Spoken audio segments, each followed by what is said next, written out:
Imagine करो कि आपको कोई उठाकर जापान में छोड़ दे।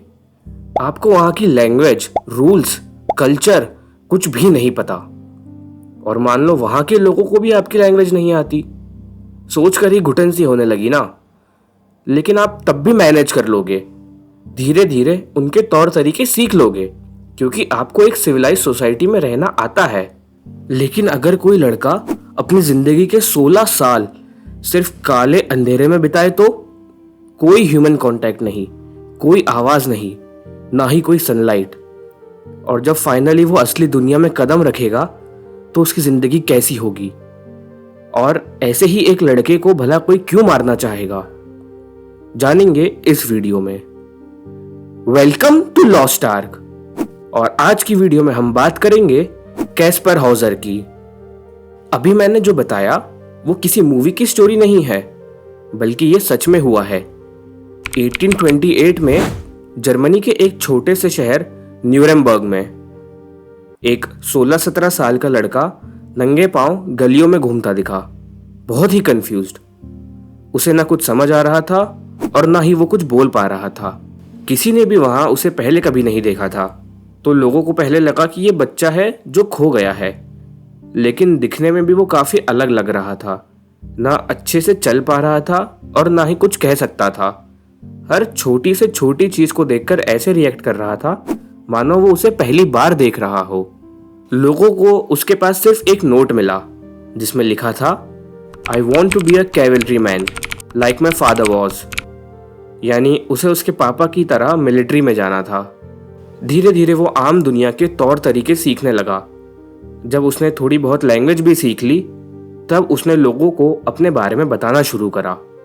उसने बताया कि उसने अपना पूरा जीवन एक छोटे से कमरे में बिताया है, जहां रोशनी तक नहीं आती थी।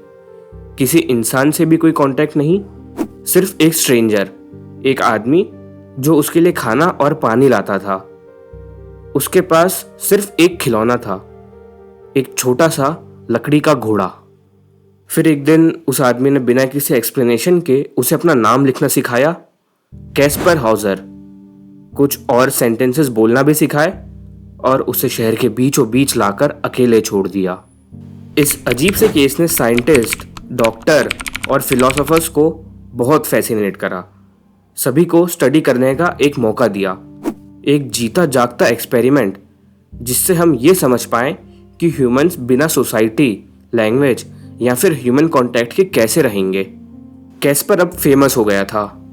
न्यूज़पेपर्स में उसे द चाइल्ड ऑफ यूरोप बुलाया गया। मगर ये फेम अपने साथ कई मुसीबतें भी लेकर आया। साल 1829, उसके पाए जाने के सिर्फ एक साल बाद एक आदमी ने उसे जख्मी पड़ा पाया। उसके माथे पर एक वूंड था जिसमें से काफी खून बह चुका था। कैस्पर ने बताया कि उस पर एक हुड पहने आदमी ने हमला करा और कहा कि इससे पहले तुम लोगों को बता पाओ कि तुम कौन हो, तुम्हें मरना होगा। और उस पर एक जानलेवा हमला कर दिया।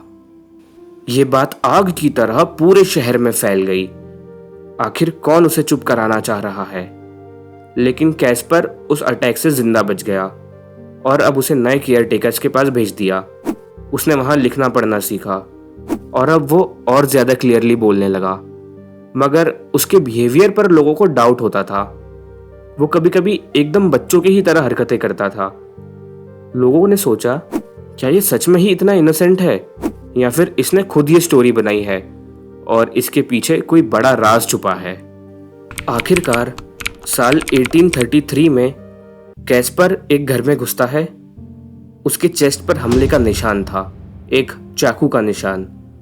मरने से पहले कैस्पर ने बताया कि उसे एक स्ट्रेंजर ने यह कहकर पार्क में बुलाया कि वो उसे उसकी फैमिली के बारे में सब बता देगा, और उस पर हमला कर दिया। जब उस पार्क की तलाशी ली गई तो वहां एक पर्स मिला जिसमें एक नोट छोड़ा गया था। कैस्पर हाउजर शायद तुम्हें ना बता पाए कि मैं कौन हूं, कैसा दिखता हूं, इसलिए उसे इस तकलीफ से बचाने के लिए मैं खुद बता देता हूं, मैं बवेरियन बॉर्डर से आया हूं। लेकिन हैंडराइटिंग एक्सपर्ट्स का कहना था कि वो नोट शायद खुद कैस्पर ने ही लिखा है। क्या उसी ने लोगों की अटेंशन पाने के लिए खुद करा? या फिर इसके पीछे किसी और का हाथ था। कैस्पर 21 साल की छोटी सी उम्र में ही ये दुनिया छोड़कर चला गया, मगर उसके टूमस्टोन पर आज भी लिखा है, Here lies Caspar Hauser, riddle of his time. His birth was unknown, his death mysterious. आज के दिन भी हिस्टोरियंस के ओपिनियंस डिवाइडेड हैं। कुछ कहते हैं वो एक अब्यूज्ड ऑर्फन था जिसने लोगों के अटेंशन के लिए ये पूरी कहानी रच दी, तो कुछ का मानना है कि वो सच में एक हिडन प्रिंस था। जब उसे गायब करने वालों को पता चल गया कि वो वापस आ सकता है, तो उसे हमेशा के लिए साइलेंट कर दिया गया। पूरा सच क्या है वो किसी को नहीं पता। Who really was Kaspar हॉजर?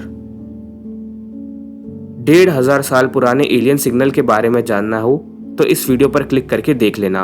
अगर ये वीडियो अच्छी लगी तो लाइक कर लेना और चैनल को सब्सक्राइब कर देना। मैं मिलूंगा किसी और वीडियो में। बाय।